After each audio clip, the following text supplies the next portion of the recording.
Good evening students.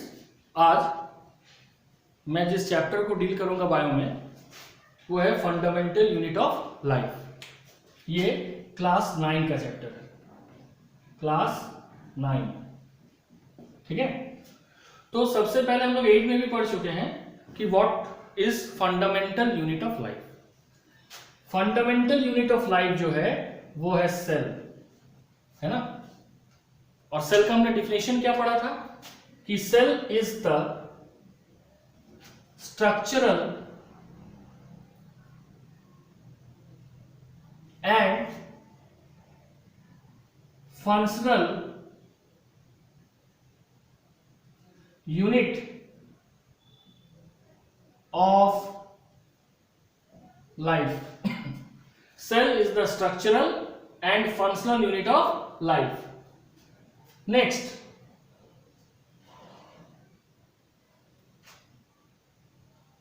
Cell जो है, कहा देखा गया कि जो भी लिविंग ऑर्गेनिज्म हमारे अर्थ में मौजूद है, they are made up of a microscopic unit. They are made up of a microscopic unit that is called cell. ठीक है, अब हम पढ़ेंगे सेल का historical account. Historical account, historical account क्या है? देखो, पहला हिस्टोरिकल अकाउंट है कि Robert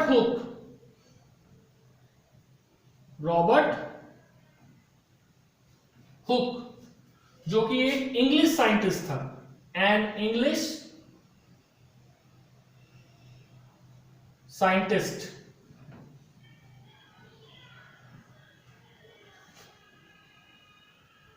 discovered cell and published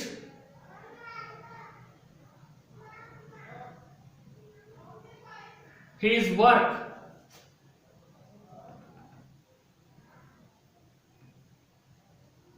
in his book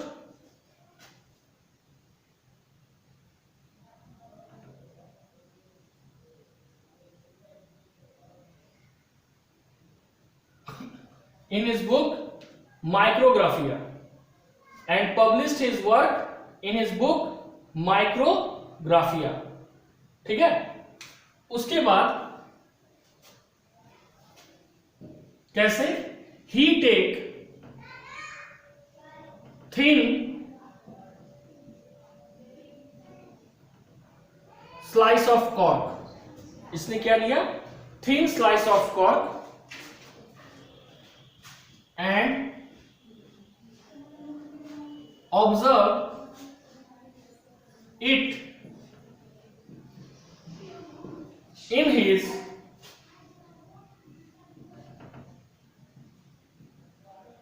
primitive microscope। ठीक है, उन्होंने थिन स्लाइस ऑफ कॉर्क को ऑब्जर्व किया, किसमें? अपने प्रिमिटिव माइक्रोस्कोप में। ये कॉर्क क्या है? Cork is a substance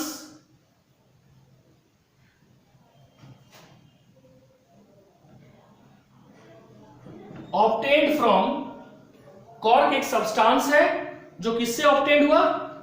obtained from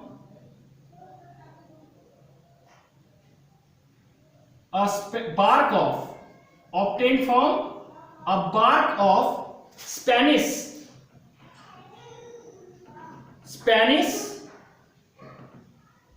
oak tree. ठीक है, अब आओ सेकेंड। इन 1674, और रॉबर्ट हुक ने इसको पब्लिश किया था in 1665। In 1674 Antonie von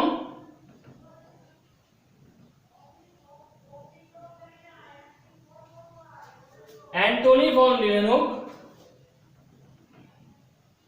first observed living cell in pond water। First observe living cell in pond water, basically उसने बैक्टीरियल सेल देखा था, ठीक है। थर्ड, इन 1831 में Robert Brown discovered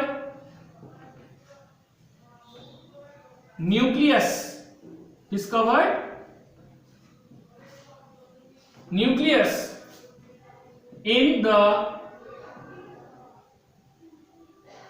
orchid root cell। Robert Brown ने क्या discover किया था? Nucleus in the orchid root cell. Fourth,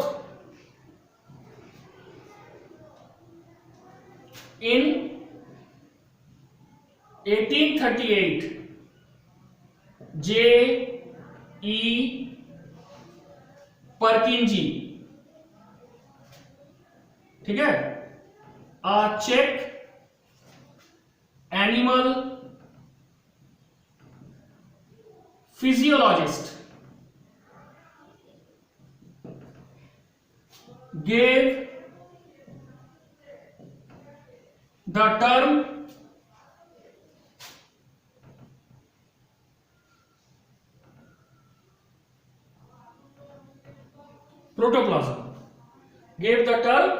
protoplasm for the living material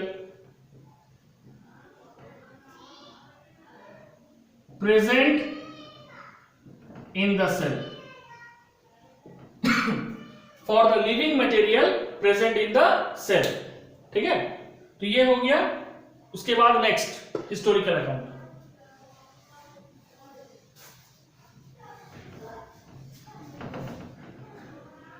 next account है 5, सेल थ्योरी कैसे आया।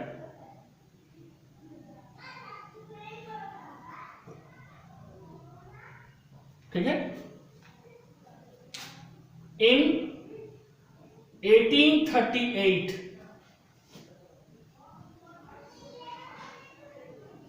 सेल्डिन, कौन है सेल्डिन?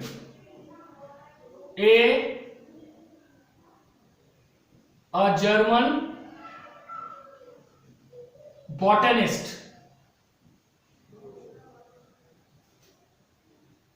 concluded that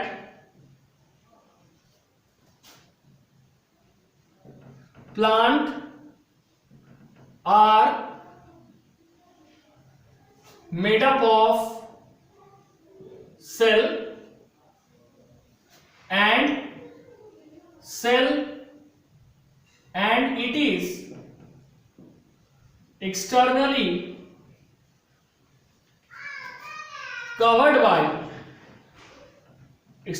covered by cell wall। ठीक है, उसी तरह से इन 1839 स्वान, ठीक है, स्वान कौन है? A German zoologist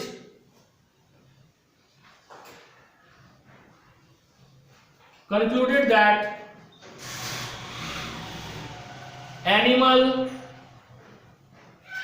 cell, ठीक है, या animal are also made up of cell. और इसी के द्वारा 1939 में आया सेल थ्योरी। शुरुआत में सेल थ्योरी में क्या था कि cell is the basic unit of life. Second था कि all cell are made up of a living mass called protoplasm which contain nucleus, and nucleus with protoplasm is surrounded by a plasma membrane। ठीक है, nucleus with protoplasm is surrounded by plasma membrane and plasma membrane may or may not be surrounded by cell wall। क्योंकि अगर cell wall होगा तो वो plant cell होगा और अगर सेल वॉल नहीं होगा तो वो एनिमल सेल होगा। थर्ड था all the activities of a living organism is the sum total of the activities of the cell. ठीक है, लेकिन इसका सबसे बड़ा डिमेरिट क्या था? सबसे बड़ा डिमेरिट ये था कि ये नहीं बता पाया सेल थ्योरी जो सेल्डिन और स्वान ने दिया था कि how new cell forms, new cell कैसे आया या कैसे आता है। ठीक है, इसको देखते हुए एक थ्योरी आया 1858 में जो रुडोल्फ विर्चाउ ने दिया था। ठीक है, इन 1858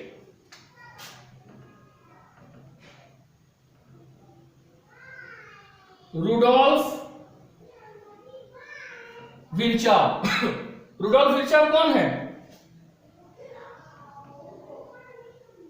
a German biologist gave the assumption omnis cellula e cellula, omnis cellula e cellula। इसका मतलब क्या होगा? That is new cell exist from the pre-existing cell। New cell जो है वो प्री एग्जिस्टिंग सेल से आता है। इसके बाद नेक्स्ट था हर्डविग। कौन था? हर्डविग और हैकल। हैकल ने इन 1866 हैकल HAECKEL हैकल gave the idea that the nucleus, ठीक है, हैकल ने और हर्डविग ने मिलकर क्या आइडिया, बेसिकली हैकल भी फेमस हुआ। हैकल ने बोला कि न्यूक्लियस जो है वो स्टोर करता है और साथ ही साथ ट्रांसफर करता है क्या? Heredity information. Nucleus store and transfer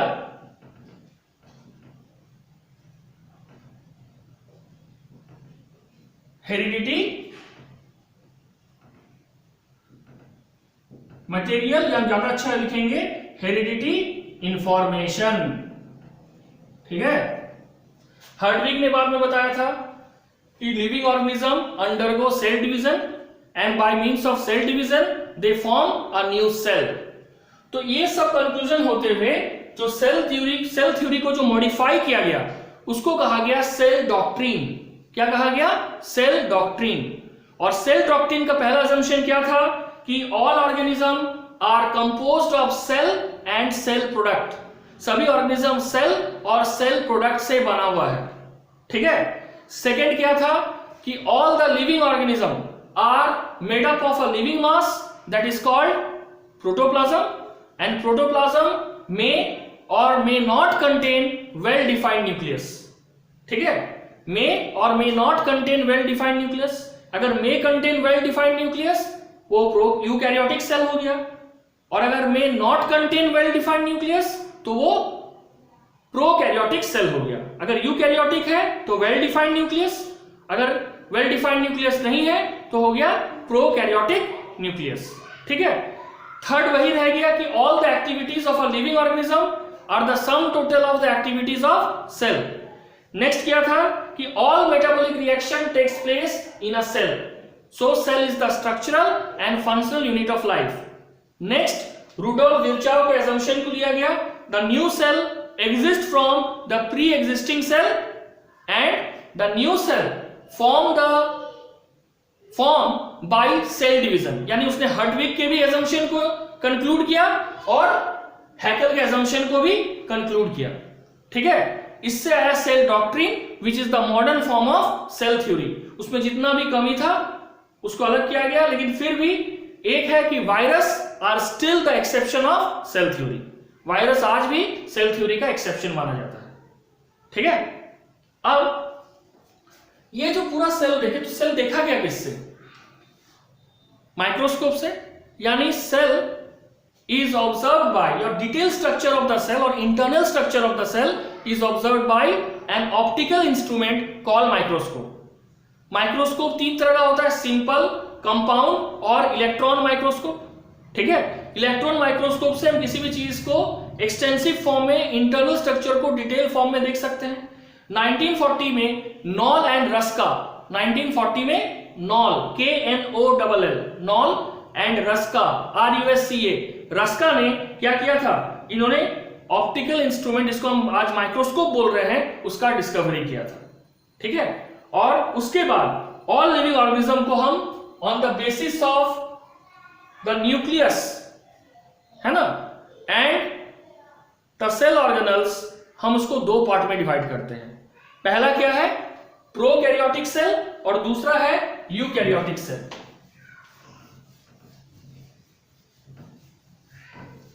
ठीक है, तो जो लिविंग ऑर्गेनिज्म है,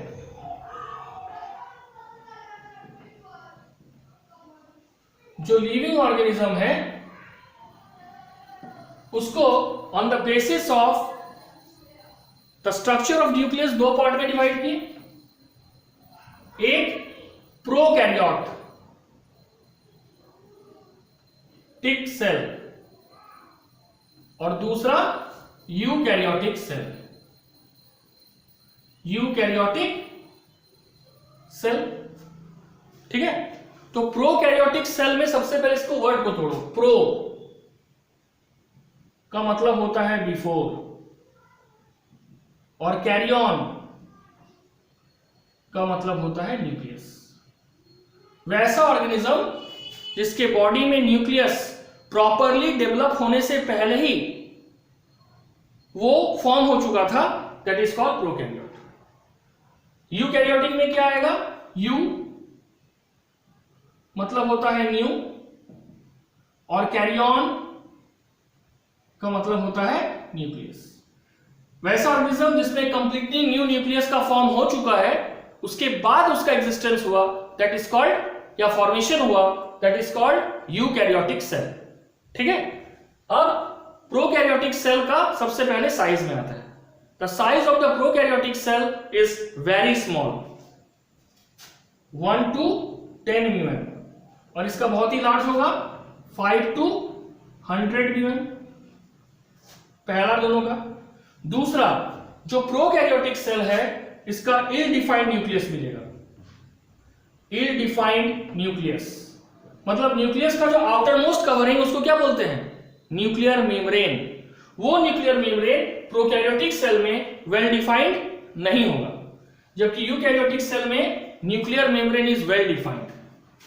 इसमें होगा वेल डिफाइंड न्यूक्लियस, वेल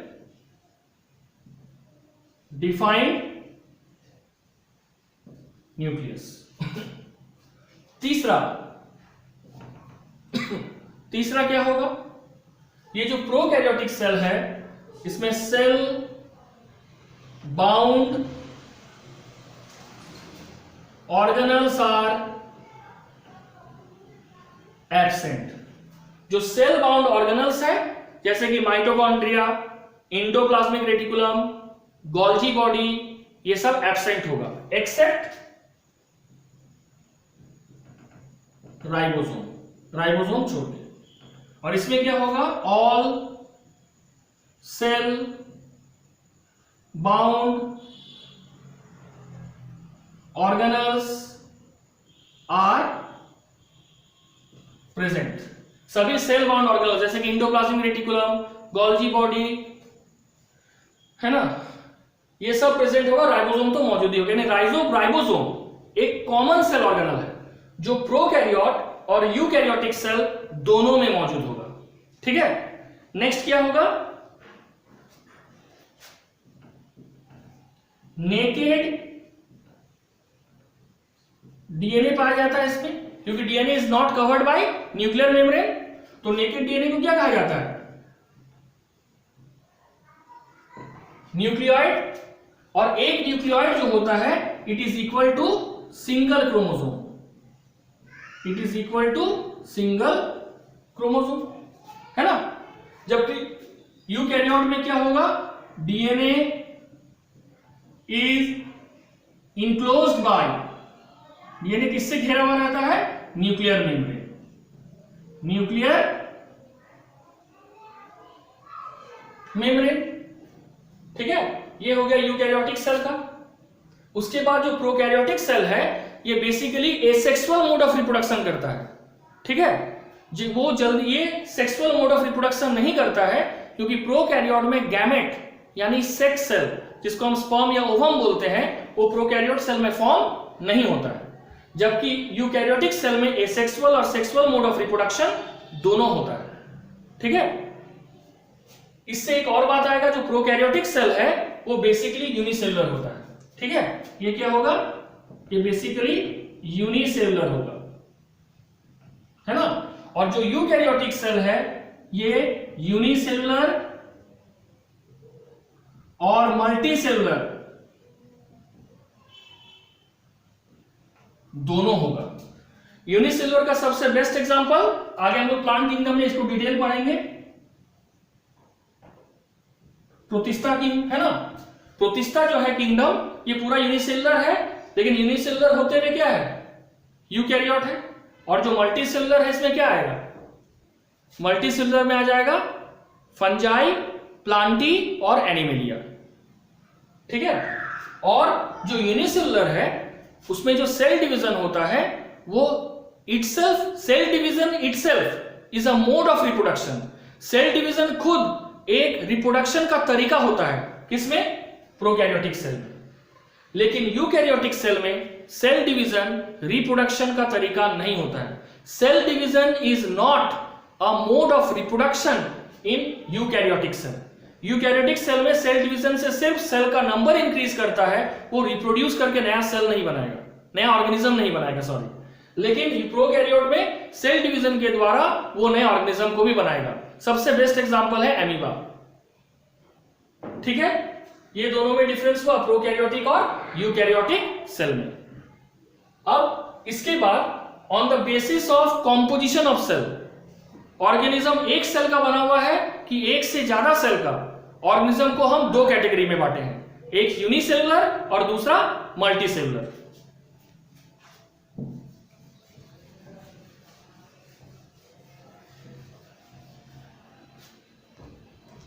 ठीक है,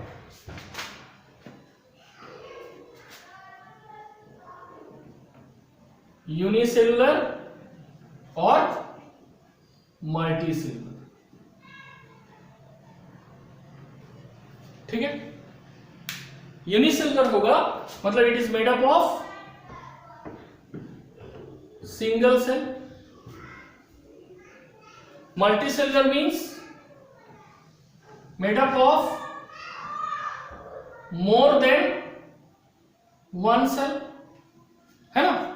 second, no division of labour, और इसमें क्या होगा? Division of labour present. Division of labour का मतलब क्या है? मतलब when a organism contain different cells और organ to perform different work, है ना। जब एक ऑर्गेनिज्म के बॉडी में डिफरेंट ऑर्गेन्स या सेल है जो अलग अलग काम कर रहा है, मतलब एक सेल के ऊपर पूरा प्रेशर नहीं है, यहां काम का बंटवारा हो जा रहा है ना। तो जब काम का बंटवारा हो जा रहा है that is called division of labour. जैसे हमारे बॉडी में क्या है? स्टमक और स्मॉल इंटेस्टाइन है फॉर डाइजेशन, है ना। लंग्स है फॉर रेस्पिरेशन, हार्ट है फॉर सर्कुलेशन, किडनी है फॉर एक्सक्रीशन। तो अलग अलग ऑर्गेन का काम अलग अलग है ना। सब ऑर्गेन अपने काम को बांट लिया है, कोई एक ऑर्गेन के ऊपर सब प्रेशर नहीं है, that is called division of labour. लेकिन जब ऑर्गेनिज्म एक सेल का बना हुआ है तो एक ही सेल से सब काम करना है, यहां काम का कोई डिवीजन नहीं है, इसलिए नो डिवीजन ऑफ लेबर, और यहां पे डिवीजन ऑफ लेबर प्रेजेंट। जब एक ही ऑर्गेनिज्म में वर्क प्रेशर ज्यादा होगा तो ऑटोमेटिकली क्या होगा? Life span short. इसका जो लाइफ स्पैन होगा जो जीने का जो लाइफ स्पैन होगा वो बहुत ही छोटा होगा, और इसका होगा लाइफ स्पैन लॉन्ग, है ना। लाइफ स्पैन ऑटोमेटिकली लॉन्ग होगा क्योंकि एक सेल के ऊपर सभी प्रेशर नहीं हो रहा है, सब अपना अलग अलग काम कर रहा है। उसके बाद क्या होगा, ठीक है, ये कंप्लीट हुआ। यूनिसेल्युलर का बेस्ट एग्जांपल क्या होगा, एमीबा, है ना। मल्टीसेलुलर का सबसे बेस्ट एग्जांपल ह्यूमन बीइंग, और भी दे सकते हैं एनिमल्स में, but this two are the best, है ना। तो ये हो गया basic of the chapter fundamental unit of life. अब shape and size of the cell. Basically तो यूकैरियोटिक सेल स्फेरिकल होता है, लेकिन according to the different type of cell, है ना, डिफरेंट ऑर्गेनिज्म के बॉडी के किस पार्ट में है, इसमें कुछ मॉडिफिकेशन आता है। जैसे हमारा जो स्मूथ मसल सेल है वो स्पिंडल शेपेड होगा, है ना। जो हमारा आरबीसी है वो क्या है, डिस्कॉइड शेप का है। लेकिन वहीं पे जो लैम है या कैमल है उसका क्या हो जाएगा, उसका स्फेरिकल या ओवल शेप का हो जाएगा। तो अलग अलग शेप है, ठीक है। तो ये जो तुम्हारा शेप, साइज और उसके बाद प्लाज्मा मेम्ब्रेन, ये सभी के बारे में हम नेक्स्ट चैप्टर में स्टडी करेंगे। That's all for today, thank you.